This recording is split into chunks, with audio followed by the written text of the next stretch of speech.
Alright, here's some food for thought. Batman is a badass, we all know that. He beats up criminals, he was at his most awesomeness fight-wise in the Snyder movies, specifically the warehouse fight in Batman v Superman. With Twilight's Robert Peterson, we had a kind of rookie-type Batman who's sleep-depraved and a little bit emo. And then, of course, in the Arkham games, I mean, greatest voice actor ever, becoming Batman and Bruce Wayne like no other. I think the Arkham games were still very, very brutal, and there was one thing missing. Even though I love the Arkham games, right? But there's one thing that consistently seems to be missing more and more and more. Batman's an anti-hero, but sometimes we'll just look at him as anti. Sometimes we enjoy him going up against gods as a mere mortal and then owning them.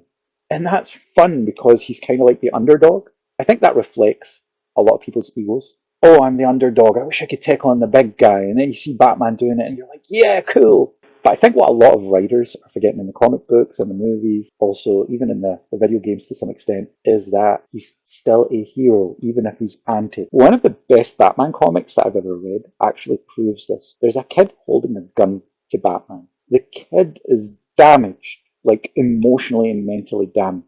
Now, Batman goes toe to toe with the Flash, Wonder Woman, Superman, and yet he doesn't strike this kid down. He makes an emotional connection with the kid that is memorable and means something. Also has a long-term effect for the child because if I remember correctly, he ends up not joining our gang. Batman takes the gang down, but the influence Batman has on this child lasts a lifetime. Now, maybe I'm remembering the comic incorrectly or I'm over romanticizing it. Now, I know Batman is not supposed to be overly emotional. He is the Dark Knight. He's the badass who's known for striking fear into his opponents. However, I also believe the quote, Batman not protecting a child is just the Punisher with a cape. I think in some of Batman's most magical moments in comics or in the animated series, we have him ready to sacrifice himself for the greater good without thinking twice. We often paint him as the guy who's ready to sacrifice Apocalypse in order to save Earth, and we kind of think that defines him. But I think there is a very, very humane aspect to his character when you go deep